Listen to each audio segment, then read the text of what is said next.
Saudara-saudaraku yang kekasih, karena kita sekarang memiliki janji-janji itu, marilah kita menyucikan diri kita dari semua pencemaran jasmani dan rohani, dan dengan demikian menyempurnakan kekudusan kita dalam takut akan Allah.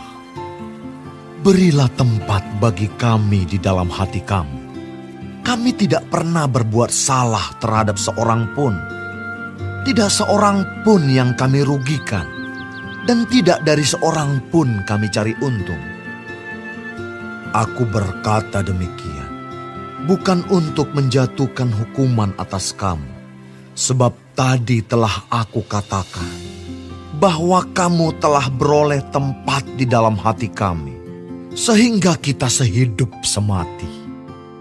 Aku sangat berterus terang terhadap kamu, tetapi aku juga sangat memegahkan kamu.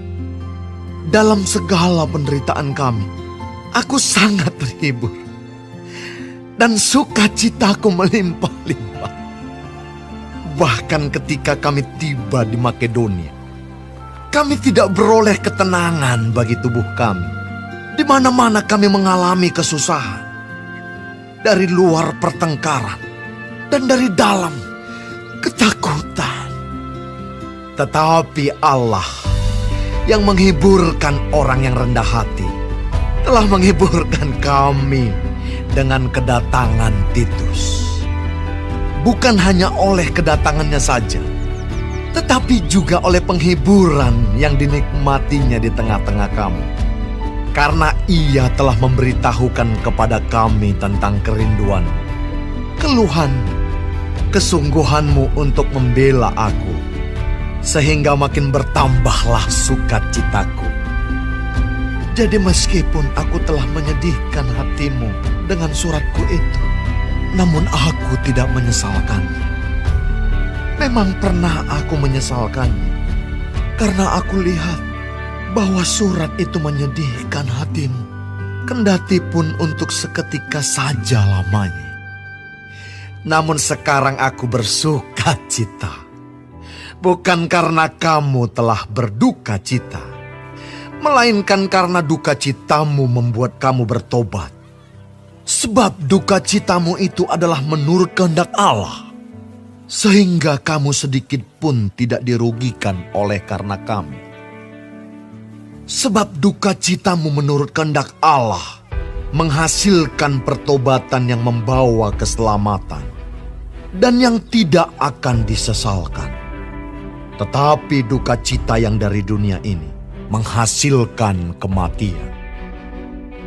Sebab perhatikanlah betapa justru duka cita yang menurut kehendak Allah itu mengerjakan pada kamu kesungguhan yang besar, bahkan pembelaan diri, kejengkelan, ketakutan, kerinduan, kegiatan, penghukuman.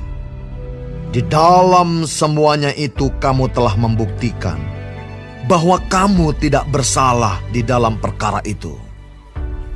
Sebab itu, jika aku telah menulis surat kepada kamu, maka bukanlah oleh karena orang yang berbuat salah, atau oleh karena orang yang menderita perbuatan salah, melainkan supaya kerelaanmu terhadap kami menjadi nyata bagi kamu di hadapan Allah.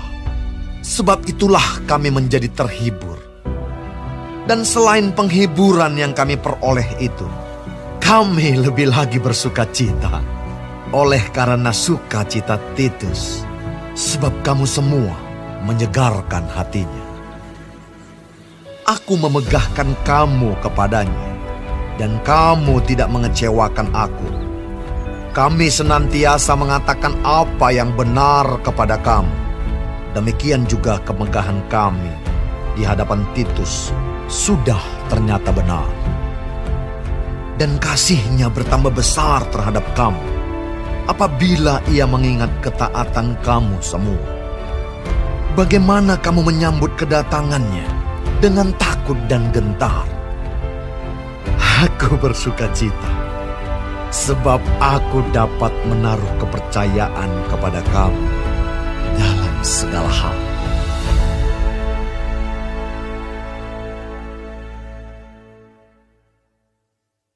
Shalom saudara-saudaraku, puji Tuhan. Semangat ya. Mari kita bersuka cita karena Tuhan. Mempelajari 2 Korintus 7. Perhatikanlah ayat yang pertama. Rasul Paulus menuliskan, saudara-saudaraku yang kekasih, karena kita sekarang memiliki janji-janji itu, marilah kita menyucikan diri kita dari semua pencemaran jasmani dan rohani, dan dengan demikian menyempurnakan kekudusan kita dalam takut akan Allah. Janji-janji yang mana?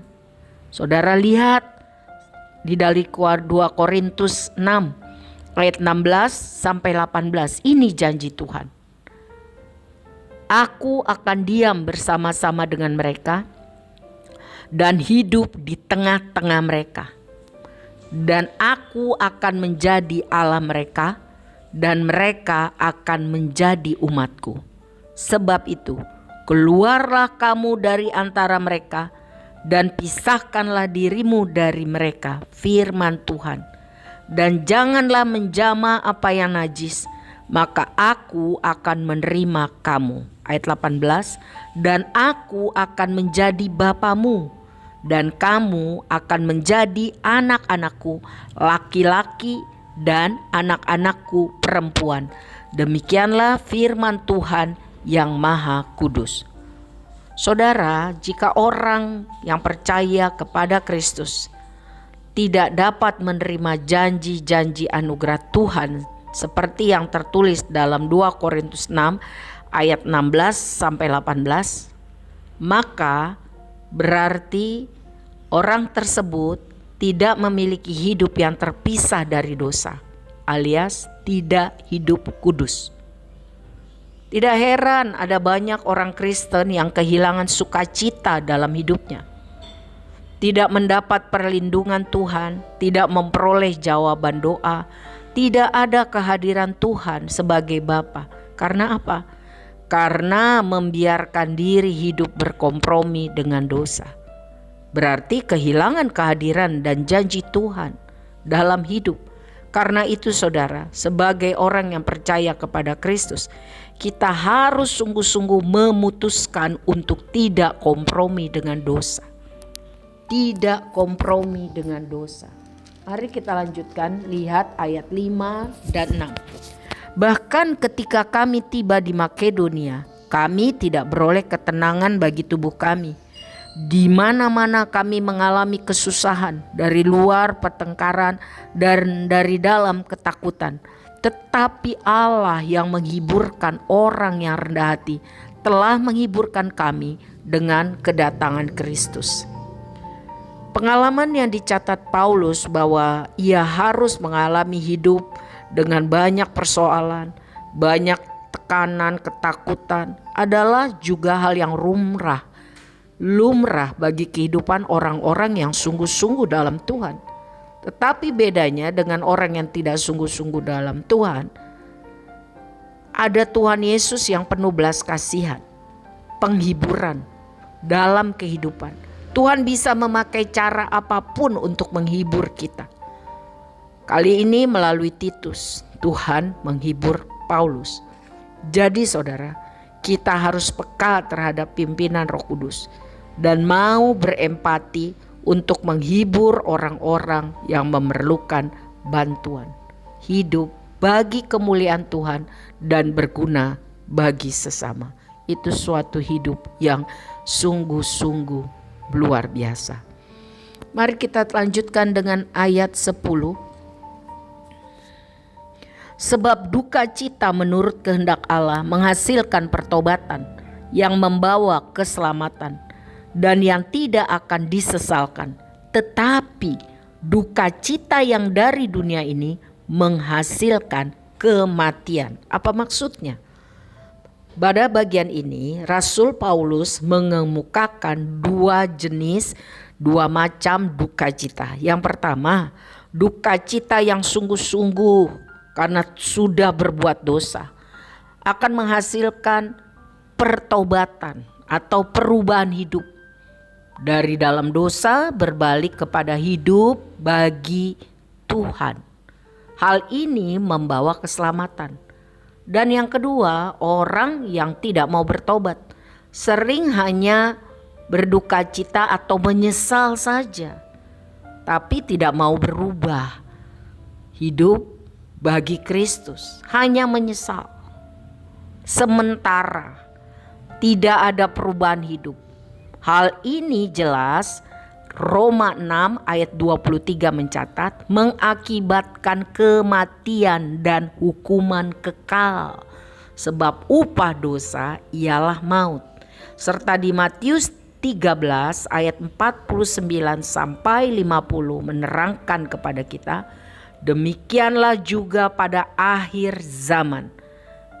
Malaikat-malaikat akan datang memisahkan orang jahat dari orang benar, lalu mencampakkan orang jahat ke dalam dapur api. Di sanalah akan terdapat ratapan dan kertak gigi. Oh, sungguh mengerikan. Jadi, hal yang kita dapat dari pembahasan 2 Korintus 7 ini adalah kita harus hidup kudus bagi Tuhan, supaya kita dapat menerima janji-janji anugerah Tuhan. Tuhan Immanuel. Walaupun banyak masalah, ada Tuhan yang akan menolong, yang menghibur, yang memberikan kekuatan.